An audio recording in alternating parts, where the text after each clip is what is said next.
Bonjour à vous, chers choisis de Jésus. Prenons conscience de nouveau que Jésus, qui est amour, veut déverser son amour en nous. Et il veut que nous méditions ensemble le message numéro 14 du premier volume qui contient la pensée de ce jour. Et pour vous aider à mieux la comprendre et voir, reconnaître davantage l'état d'esprit que nous devons être pour accueillir son amour, nous allons prendre connaissance de la prière que j'avais formulée au tout début. Après lui avoir, je vous demande d'agir dans cette transaction, que cette transaction se réalise. Ça, voyez-vous, très souvent, nous crions envers lui pour qu'il vienne à notre aide. Mais agissez d'abord en moi afin que je découvre ce que vous voulez m'enseigner. Inspirez chacune de mes pensées afin d'éviter que je ne pose aucun geste contraire à ce que vous désirez de moi. Que je ne sois pas un obstacle à votre plan, bien à vous et pour le bien de ma famille.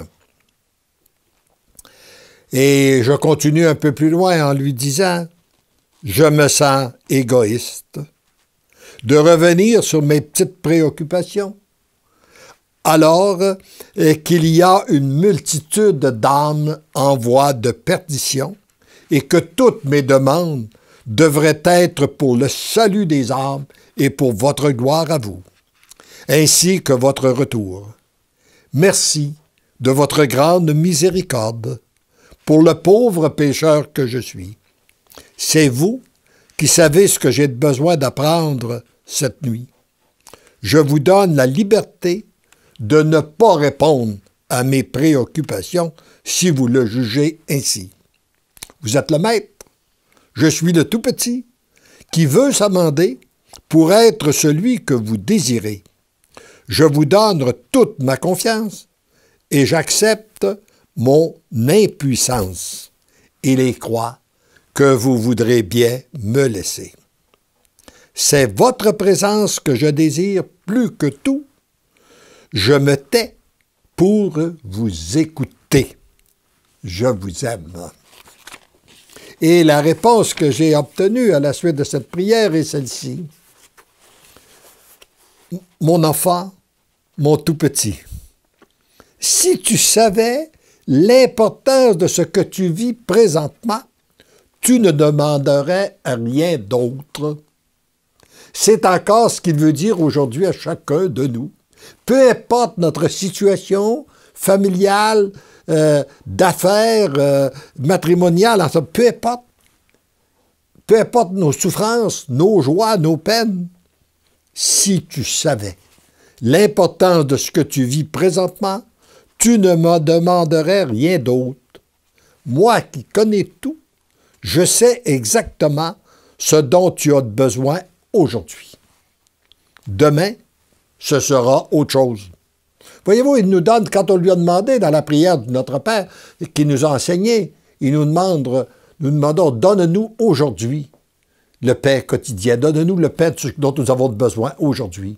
Eh bien, c'est toujours la même chose. Il nous donne aujourd'hui ce dont on a besoin, et demain, ça sera autre chose. Pour que je puisse agir librement en toi, autour de toi, et à travers toi, ta docilité est nécessaire. Autrement dit, lorsque nous ne sommes pas dociles à lui, nous devenons un obstacle à son agir. Pour que tu demeures, alors donc ta docilité est nécessaire pour que tu demeures malléable. Un autre tantôt, il m'avait dit, très peu de gens accueillent l'amour que je veux déverser dans leur cœur, mais encore beaucoup moins acceptent de se laisser maîtriser par mon amour. Et pour qu'il puisse agir réellement en nous, nous devons non seulement accueillir son amour, mais accepter de se laisser maîtriser par son amour. que tu sois dans l'action de grâce, aussi bien dans les peines, les épreuves et les difficultés, que dans les joies, les succès et les moments de gloire. Demeurez en action de grâce continuellement. Ce que je désire, c'est que tu sois tout entier à moi. Voyez-vous, il ne nous demande pas juste une parcelle de nous-mêmes. Il dit, je veux tout entier, que tu sois tout entier à moi. Comme la fleur doit demeurer à sa branche et à sa tige pour continuer à s'épanouir, toi, tu dois demeurer collé à moi, ton Dieu, pour ton épanouissement et la réalisation de ce que tu es. Pour la fleur, qu'il y ait eu du vent, de la pluie ou du soleil, l'essentiel, c'est qu'elle demeure bien branchée à sa tige.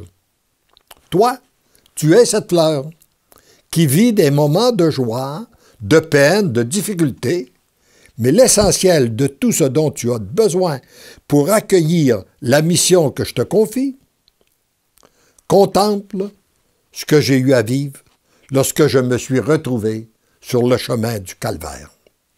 L'essentiel, c'est de débrancher, demeurer branché sur mon Père pour bien accueillir ma mission comme il le voulait lui, branché sur sa volonté et non sur la mienne. Et c'est encore ce qu'il nous demande à chacun de nous ce matin. Ce qui est essentiel pour chacun de nous, ce n'est pas notre volonté, mais bien que nous soyons capables de renoncer à notre volonté pour accomplir la sienne. Dans ce que tu vis présentement, continue à me redire ce oui pour que se réalise ma volonté et non la tienne. Ta souffrance vient du fait que tu aimes faire tes plans et voir à la réalisation. Là, je pense qu'il s'adresse réellement à un homme d'affaires, mais il n'y a pas juste les hommes d'affaires, je pense, qui aiment à faire leur plan puis qui aiment à bien diriger. Alors, mais ça devient un obstacle à ce que lui puisse réellement agir. Aujourd'hui, il faut que tu acceptes qu'il s'agit de mon plan et que je vois à sa réalisation. Alors, peu importe les erreurs qu'on a faites dans notre vie, peu importe la situation dans laquelle nous nous retrouvons, lorsqu'on lui donne notre oui, lorsqu'on lui donne ces situations, il les prend et ça devient son plan à lui et il voit à sa réalisation. Lorsque tu auras compris et accepté que c'est mon plan et que je vois à sa réalisation, toutes tes actions seront guidées comme je te guide pour écrire ce que tu écris présentement. Puis là, il me donne un petit enseignement avec juste ce que je venais de vivre. Retiens bien ce que nous venons de vivre. Moi, je voulais te donner une belle explication à partir de la fleur. Toi, ne sachant pas où je te conduisais, tu étais réticent à écrire comme la fleur. Parce que pour toi, ces mots n'avaient pas d'affaire là, et tu croyais que si tu écrivais ces mots, la dictée se terminerait là. Alors que ce n'était que le début d'un enseignement que je voulais te donner. Si tu n'avais pas été docile en me faisant confiance, tu n'aurais pas eu cet enseignement en direct de moi. C'est la même chose sur tous les plans de ta vie. Fais-moi confiance, sans voir ni savoir où je te conduis. Et c'est encore ce qu'il fait aujourd'hui. Il me conduit sans savoir. Moi, je ne sais toujours pas ce qu'il attend de moi. Je rencontre des gens parfois qui me disent « Ah, ben toi, t'es privilégié, voudrais-tu demander à Dieu qu'il me dise qu'est-ce qu'il attend de moi? » Je lui dis « Où est-ce qu'il me conduit, où je vais? » Eh bien, je leur réponds « Oui, je peux le demander. » Mais s'il te le disait à toi, il ne ferait pas la même chose qu'il fait avec moi. Parce qu'avec moi, il ne me le dit pas. Mais J'ai l'impression d'être conduit, de temps en temps, un peu comme lorsqu'on conduit une voiture la nuit. Nous avons des phares pour nous permettre, des lumières pour nous permettre d'avancer, mais on ne voit pas la route, on ne voit pas où on va plus loin. Mais en avançant, petit à petit, on réussit à atteindre les objectifs. Un autre tantôt, j'ai l'impression d'être conduit, d'être dans un véhicule où il y a un carton dans le pare-brise, je ne vois absolument rien, et c'est en regardant dans le rétroviseur que je vois des choses merveilleuses qui viennent de s'accomplir. Mais je dis, c'est extraordinaire, Seigneur, ce que tu viens d'accomplir, ce que tu as réalisé. Et c'était ce qu'il m'avait dit aussi au tout début de cet enseignement-là, de ces livres-là. Si je te conduis avec un bandeau sur les yeux, ce n'est pas pour te jeter dans un précipice, mais bien pour que tu sois émerveillé lorsque tu verras ce que j'aurai accompli en toi, autour de toi et à travers toi. Et je suis toujours de plus en plus dans cet émerveillement de voir ce qu'il réalise présentement. Tu as tellement de preuves que je t'aime, que je veux ton bien. Tu es mon choisi. Je suis ton guide. Sois sans crainte. N'aie pas peur. Je suis là. Je t'aime et je te protège. Qu'est-ce que tu veux de plus? Réponds-moi. Alors, c'est sans doute ce qu'il veut vous dire aussi à vous tous qui m'écoutez là, aujourd'hui. Tu as tellement de preuves que je t'aime. Tu as tellement eu de preuves tout au cours de ta vie. Ne crains pas. N'aie pas peur. Je suis avec toi. Je m'occupe des moindres détails de ta vie. Je te protège.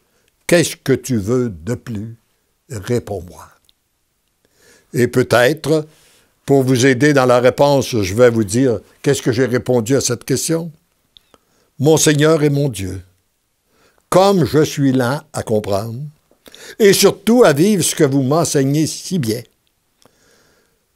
je ne veux rien de plus que votre présence, votre amour, et surtout vos grâces pour vivre ce que vous m'enseignez. Car seul, je suis trop petit et trop faible, je n'y arrive pas. En demeurant bien uni à vous, de l'intérieur, peu importe ce que j'aurai à vivre de l'extérieur, tout contribue à mon bien. Je sais que tout est grâce. Ne me laissez pas tomber, car par moi-même, je suis trop faible pour demeurer dans votre amour. C'est vous qui avez fait la connexion. C'est vous qui devez la maintenir. J'ai confiance en vous. Moi, je me sens faible, fragile et vulnérable. Je ne compte sur vous et je vous aime. Et lorsqu'on compte sur lui, il ne nous déçoit jamais. Il nous comble beaucoup plus que souvent même ce que nous avons pu espérer, anticiper. Eh bien oui, parce que l'amour vous aime, vous devenez l'amour.